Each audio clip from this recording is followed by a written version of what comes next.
বিজয়ী হয়, আমার প্রথম দায়িত্ব থাকবে জননিরাপত্তা নিশ্চিত করা, নাগরিকের নিরাপত্তা নিশ্চিত করা, সুরক্ষিত রাখা, নারীদেরকে, পুরুষদের, সকলকে। তো সেই জায়গা থেকে আমি বলতে চাই যে মানবাধিকার লঙ্ঘনের মাত্রা যদি গুমের ক্ষেত্রে ধরেন অলরেডি কমে এসছে বাংলাদেশে, কিন্তু ব্যাপকভাবে কমে এসছে।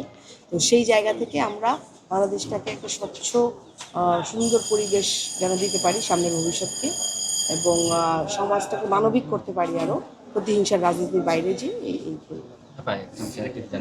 আপনার আসনে 12 জন প্রার্থী আছেন, তার ভিতরে আপনার 3 জন আলোচনায় বেশি আছেন, যা বিএনপি থেকে আপনি, জামাতের প্রার্থী রয়েছেন একজন, এবং আরেকজন স্বতন্ত্র প্রার্থী আছেন যিনি তার বাবা গত 5 সংসদ আসনে প্রার্থী নির্বাচিত ছিলেন।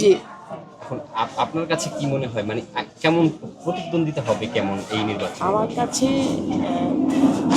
অনেক জায়গায় যাওয়া লাগলো, 7 দিনের মতো আছে, জনগণের কাছে গিয়েছি, জনগণের কাছ থেকে শুনেছি সবসময়।